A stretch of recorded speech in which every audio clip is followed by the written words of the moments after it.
Hello everybody, welcome back to the workshop. So in this video I want to have a little conversation or a little discussion about the buyer's right to perceived value. This conversation always comes up, the question of ethical pricing, what to price your work at, things like that, whenever we start comparing ourselves to other smiths that have things online for sale, and we start comparing skills, abilities, finishes of individual products that may be offered, and our own sensibilities. So this usually causes quite a bit of conflict around this topic, and I hope to take and help, clear some of that up today and maybe dispel a few myths for you all out there. So, number one. This is rant number one, and it could be a whole video in of itself, but this is rule number one. Rule number one is pricing has nothing to do with morality. There is no morals to something being priced $400,000 for something that's priced $400 or something that's priced $40. There is no morals there. There is no attributations to someone's character based upon the price that they have personally set on a particular item. Now you, as a buyer, as a potential consumer, may not agree with that price, and therefore that states my point. That is your right to interpret value, or it is in your right to take and perceive what you are willing to take and pay.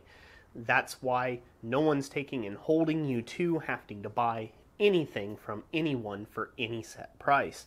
If you see a TV on Walmart shelves or in Best Buy and you decide, hey, that TV looks really nice, and then you look at the price tag and you're like, holy cow, I only have $50 in my bank account and that's $5,000.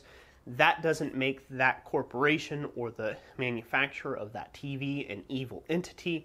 What it does is it just makes you not able to afford it. And so if you can't afford it, that does not mean that that other person is somehow doing you wrong.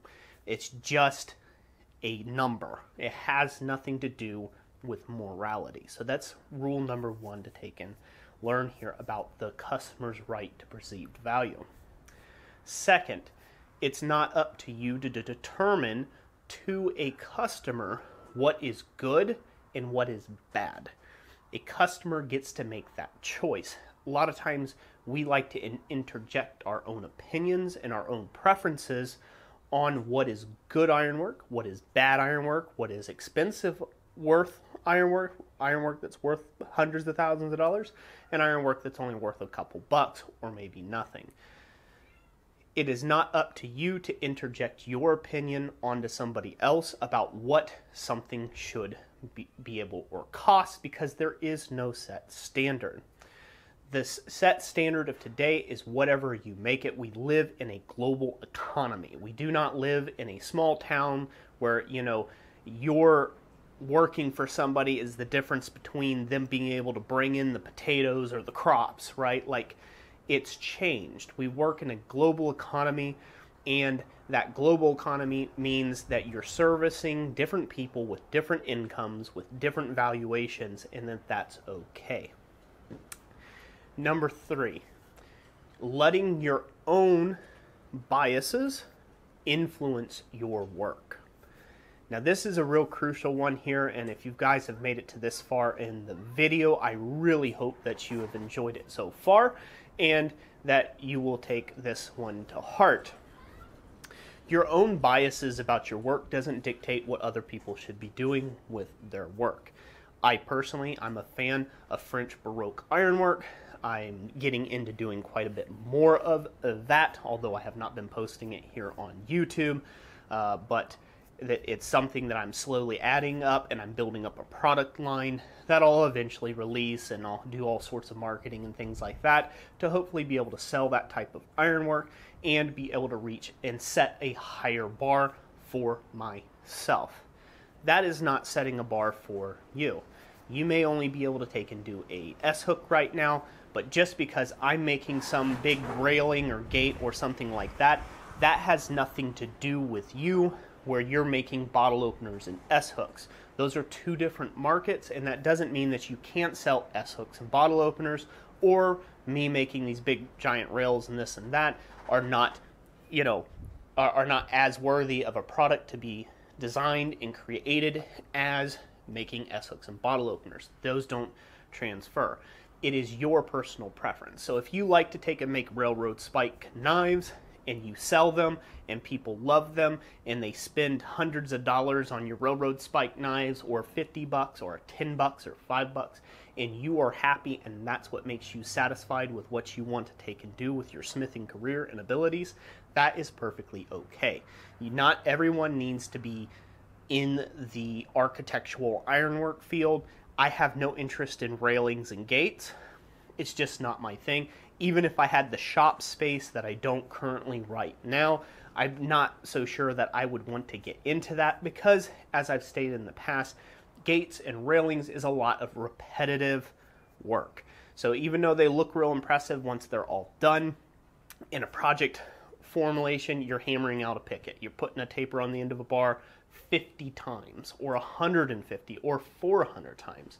I have a friend, Beckett Forge. I'll drop a little Instagram link to him down there in the description. He makes this one railing where each individual spindle is forged, rough forged, and then it's turned, and then it's tapped, and he's got this whole method, and it's a gorgeous looking, simplistic railing that he designs and makes. But one of them, he had like 450 pickets he had to make, and they were all the same exact item.